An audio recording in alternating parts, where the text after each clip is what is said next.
What's good? It's Woog.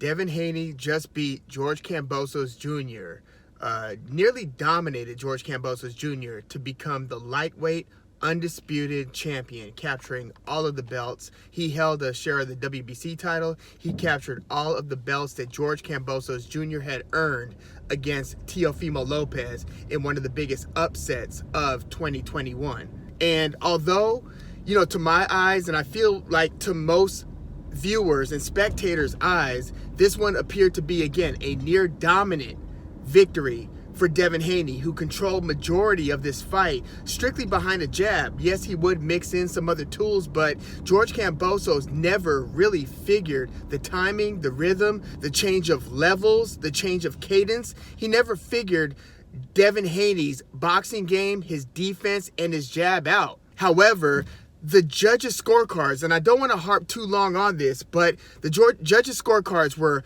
117, 111, and then two cards were 116 to 112. That means that two of the three judges here found 4 rounds to give to George Kambosos Jr. Like, how hard do you have to squint at any one of those rounds to give it to George? It's almost as if you're giving any round that George showed a sign of life to George Kambosos.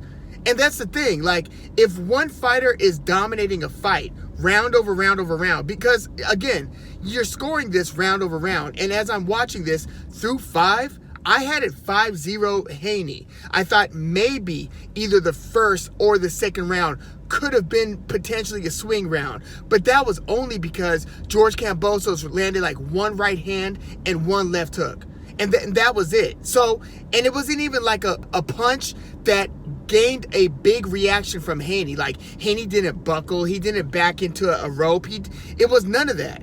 It was just that George finally landed something clean. So just because somebody does better in one round than they were doing in the previous rounds where they were doing nearly nothing that was effective or successful, just showing a sign of success doesn't mean that you give that person the round. That just means they didn't lose that round as badly. So for two judges to have 4 rounds go to George Kambosos, that would have to be the absolute most generous scorecard that you can even try to give George Kambosos, because to be honest, this was more of a 10 rounds to 2 type of fight. It could have even been 11 to 1. You wouldn't be crazy for that scorecard, but 10 to 2 actually seems appropriate.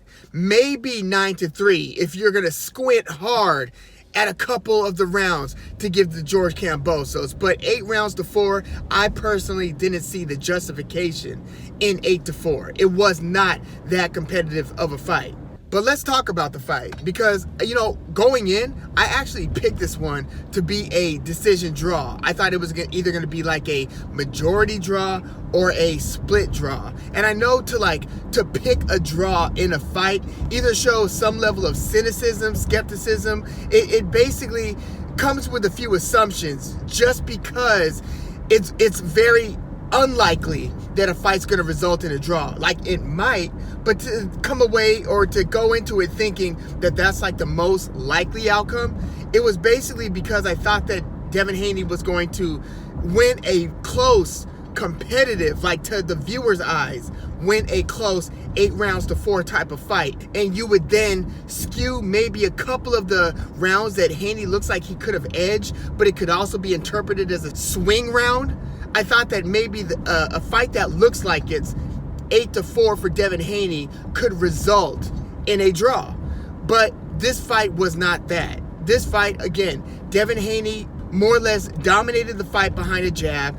Anytime it seemed that George was trying to land a counter, Devin Haney would duck, usually to the same side. And I'm surprised that George Kambosos didn't start aiming his punches lower, anticipating that Haney was going to duck a certain way, because George Kambosos would eat one jab after another and then would throw a punch, usually a right hand over the top or a left hook, and Devin Haney would take one step while ducking to one side, and then his head would be up against George's body to where they're in a clinch position. And George, I felt, could have also done a lot more work in those clinch positions. I was surprised that it was Haney who was trying to get one or two punches in from the clinch, as I thought George was going to be trying to do that all day, just trying to scrape him to the body or do some looping punches up top while they are in a uncomfortable clinch position. But he wasn't really looking to get any of that work done, and he started getting marked up by the middle rounds because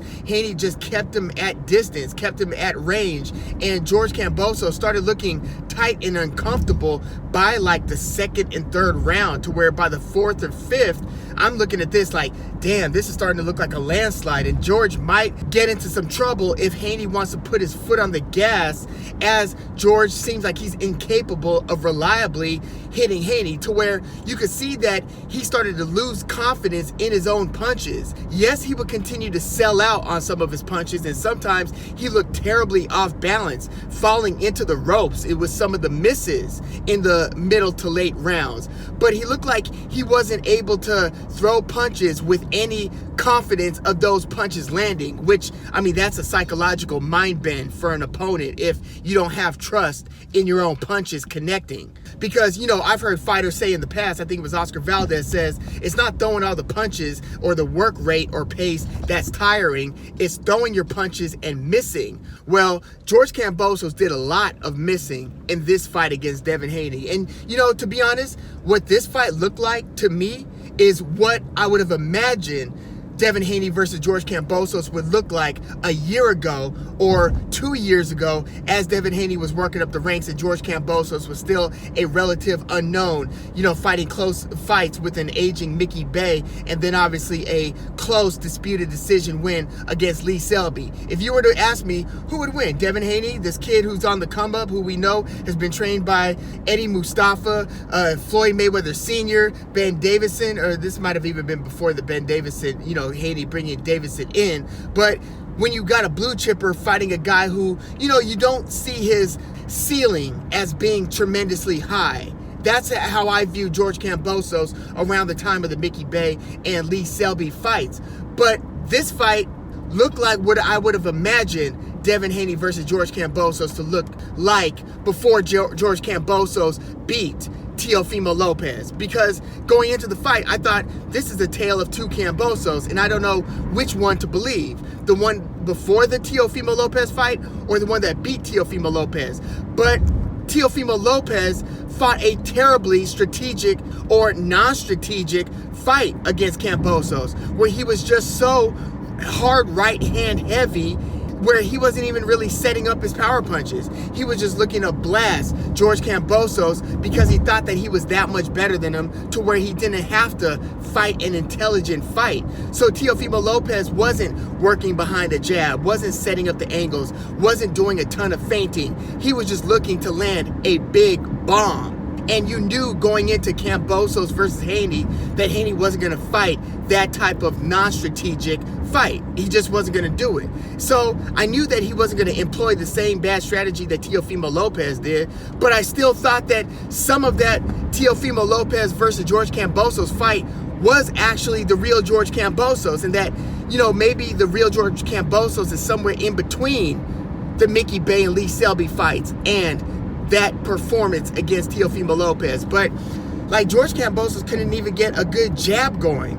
He started looking like he was big game hunting with a big shot, looking for a bomb relatively early, to where it's like, damn, is George Kambosos already kind of throwing, you know, a strategic playbook out of the window because of the lack of success that he's having against Haney in these first few rounds? It started to look pretty bad and lopsided, to the point where, you know, silly judges' scorecards aside, because again, I think that 8 rounds to 4 is unjustifiable, but I'm hearing a lot of people say that they don't even want to see a rematch, which is built into the contract between Kambosos and Haney. There's supposed to be the immediate rematch that takes place in Australia. do we go straight to another fight between Haney and Kambosos now that we've seen what we saw in this first fight? Because yes, Devin Haney could have done more, and yes, this did turn into a kind of a boring fight. And I feel like people wanted to see Haney land more power punches, which Haney was landing some 1-2s, did some good work to the body, threw a couple clever uppercuts in there, had a couple good left hooks of his own. Not that George, was like the left hook master against Devin Haney. No. George Kambosos, again, you would have to be generous to give Kambosos more than 2 rounds in this fight, straight up. But there doesn't seem to be a big appetite for a rematch between George Kambosos and Devin Haney. And I think that the reason why Haney didn't put his foot on the gas more is because, well, one, you want to stay defensively responsible. And if there has been a criticism of Haney, other than the fact that he was actually getting hit more in his fights with Linares and Jojo Diaz than he did in this fight. But, aside from Devin Haney gets hit maybe a little bit too much for somebody who's primarily a defensive fighter. Beyond that criticism, it was that his offense isn't tremendous. He doesn't pour on a ton of offense. Yes, he did knock Antonio Moran out, but that was 5-6 fights ago now, and that was his last knockout. And I do think that his fight before that against Zayor Abdullayev, or it was either Abdullayev or Moran being his last knockout, but he stopped Abdullayev in 4 rounds, and Abdullayev recently stopped Jorge Linares in the 12th round of their fight. So that's a win for Devin Haney that's actually aging pretty well, a stoppage win over somebody who might turn out to be pretty good, Zayor Abdullayev. But I don't think Devin Haney was really trying to push the issue and take more risks than necessary because, one, he was just clearly winning the rounds. Yes, those judges' scorecards came in like they came in, but Haney was winning the rounds. He was cruising to a decision in a hugely consequential fight. This is one of the most important fights of the year. Seriously, it's the battle for all of the belts at lightweight. So you're fighting in Australia, in Melbourne. You know that the crowd, by the way, that was totally taken out of this fight. They did shots of, I've never seen Aussies that subdued in a crowd setting. It was almost surreal just seeing a bunch of people standing around almost as if they're looking at each other how do you have it scored? Devin Haney totally took the Melbourne crowd, the Australian crowd, out of this fight with his minute-over-minute dominance over George Kambosos. So there doesn't appear to be an appetite for the rematch, and I don't think Devin Haney wanted to spoil something that was clearly working, because I feel like if you kind of go head over skis, going for a stoppage, if you're Haney, pouring on more of the power punches, and then something bad happens to where you don't walk out of Marvel Stadium with all of the belts. That would have been disastrous after winning so many of the early and middle rounds. So maybe that was just a calculation that Haney's nah, F that. I'm just going to come out of this fight, this first fight, because we already have to run it back contractually. I owe him a rematch if I win all of the belts in this fight. But I've got this pretty much locked up if I keep on doing what I've been doing. Why do something to run the risk of possibly relinquishing this whole lead that I've built up and not come out of this fight the 23-year-old undisputed lightweight champion of the world in a division where everybody from, Ryan Garcia, who was Devin Haney's mandatory, still didn't want to fight Devin Haney. Teofimo Lopez was after he beat Lomachenko, showed no willingness to want to fight Devin Haney. Vasily Lomachenko, it remains to be seen. We don't know what his schedule is going to look like going forward, but we know that Devin Haney's been wanting to fight everybody from Lomachenko to Gervonta Davis to Teofimo Lopez. He's been wanting to fight them all, but he's been in a position where people have been able to avoid him because it was kind of seen as a risk-reward thing. Even though he was holding the WBC lightweight title, Ryan Garcia still didn't want to fight him. So now he's got all the belts. So it was super important that he captured all of the belts because of not only the fact that this was a battle for undisputed, but because, again, everybody seemed to be avoiding Devin Haney to this point. So those belts are your ticket to big fights, if nothing else. So yeah, I feel like he just did what had to be done, and if it's working for you through the first 7, 8, 9 rounds, just do more of the same because you're cruising to a lopsided victory in enemy territory. So yeah, huge win for Devin Haney, earning all of the belts. We'll see if George Kambosos wants to exercise that rematch clause.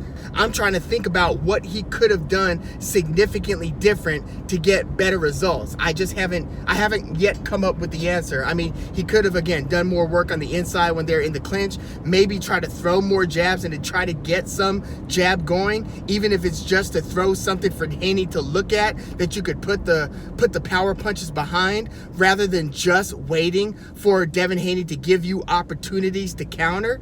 Maybe, you know, something like that. But it's tough to tell because Devin Haney was looking like a master, as Timothy Bradley put it on the broadcast, a master of range control and just of the sweet science. Devin Haney boxed brilliantly against George Kambosos. By the way, I hated how ESPN had to cut to commercials at the end of every round, or in the case of like the first round, before the first round even finished, they cut to commercial. That was pretty whack. Yeah, but let's see what happens next. If George Kambosos wants to exercise the rematch clause, Stephen Fulton versus Danny Ramon also took place. This one took place on Showtime. Stephen Fulton, you know, blew by Daniel Ramon every bit as dominantly as Devin Haney blew by George Kambosos, but Stephen Fulton defended his two super featherweight titles against former unified champion holding two of the belts once upon a time, not too long ago, Danny Ramon. And the judges' scorecards actually reflected the lopsided nature of Fulton Ramon, where one judge gave Ramon 1 round and the other 2 judges actually had it a shutout, 12 rounds to 0 for Stephen Fulton Jr. So I really hope that they make, and this is a much easier fight for Stephen Fulton Jr. than his last 2 fights against Angelo Leo and certainly against Brandon Figueroa, a fight that truly could have gone either way. This fight, compared to those two, looked like a cakewalk, where, I mean, Stephen Fulton was just controlling the whole thing at range and then started to do some of the infighting, you know, towards the end of the fight. I thought he was going to mix up a lot more of the infighting in the earlier rounds, but no. I mean, he pretty much cruised past a very good fighter in Danny Ramon. So I hope that they make Stephen Fulton versus MJ Akhmadaliev next, the guy who's holding the other 2 belts, the 2 belts that Akhmadaliev earned against Danny Ramon. So this would be 2 guys who have both beaten Danny Ramon, and it's truly, I mean, Brandon Figueroa aside, because again, you could have argued Fulton versus Figueroa or Figueroa versus Fulton. You could have argued that for Brandon Figueroa, but since they gave Stephen Fulton that close disputed decision, the 2 best guys that need to fight now, Stephen Fulton and MJ Akhmadaliev, for all 4 of the belts at 122. And then there was, on the DAZN side, Ogawa, who had just won his belt, his IBF 130-pound belt against Azinga Fuzili, a really good fighter at 130, whose, you know, loss was against a surging Shavkat Rakhimov, the guy who fought Jojo Diaz to a draw after Diaz lost his belt on the scale before the fight with Rakhimov. They then got in the ring and fought to a draw. But Rakhimov beat Azinga Fuzili, who was in this fight with Ogawa for the vacant 130-pound title. Ogawa beat Fuzili, and this was Ogawa's first title defense against Joe Cordina from Wales. And so this was a fight that took place in the UK, in Wales. And so this was the champion, Ogawa from Japan, going to the challenger's hometown, looking pretty good in the first round, and then getting knocked pretty much out cold. I mean, not unconscious, but knocked to the point where your legs are stiff, you're just laying flat on the ground and are unable to move for the first several seconds of the count. This was an electrifying knockout for that Welsh crowd and for Joe Cordina, who has kind of come out of nowhere. I mean, those who pay close attention to the sport know about Joe Cordina and his reputation of being a really good sweet science technical boxer. See, I didn't know him to have like a ton of power. So for him to knock Ogawa, the guy who was coming into the fight with the power, Ogawa's got bombs in his hands. Cordina, I didn't see him to have that reputation, judging by his past performances. But yeah, he knocked the knockout artist in this case, the champion. He knocked him out pretty cleanly in the second round. Stunning knockout. And now you're going to hear that name, Joe Cordina, a lot. Like, again, this one kind of came out of nowhere. Even though Cordina, I believe, was a betting favorite against Ogawa, a lot of people thought Ogawa was had a good chance of stopping Cordina. It was kind of seen to be maybe either Cordina via decision or Ogawa via stoppage, something like that. But yeah, Cordina via brutal knockout. Yeah, I wasn't expecting that one. So that could be a future opponent for Shakur Stevenson, who's holding, what, 2 of the 4 belts after his win against Oscar Valdez at 130. So it's going to be interesting to see if Bob Arum and Eddie Hearn would make a Shakur Stevenson versus Joe Cordina fight. And would Matchroom and Eddie Hearn and DAZN insist that, you know, Shakur Stevenson, a New Jersey native, go across the pond to the UK and fight the guy who's got 1 belt when you're either in the top 10 pound for pound or knocking on the door? Like, you know, Shakur Stevenson is clearly the A side against Cordina. I don't care if they have a, you know, like more of a following or more of a rabid fan base in the UK. I'm just saying, performance-wise and seemingly skill-wise, Shakur Stevenson is the better fighter of the two, and you would think that the A-side fighter should call the shots,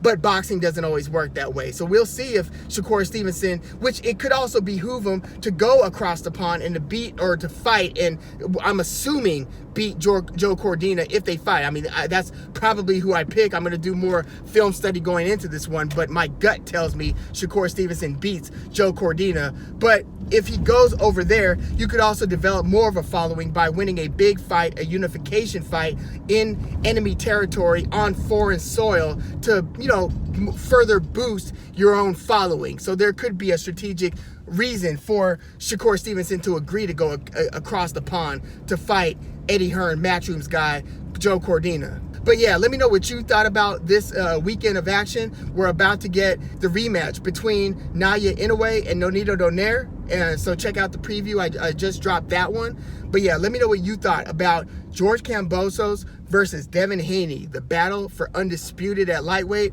And let me know what you thought about Stephen Fulton versus Danny Roman and Ogawa versus Joe Cordina. Let me know in the comments. And please, like the video, subscribe to the channel if you are into the fight talk. I'm Woog. Thanks for tuning in.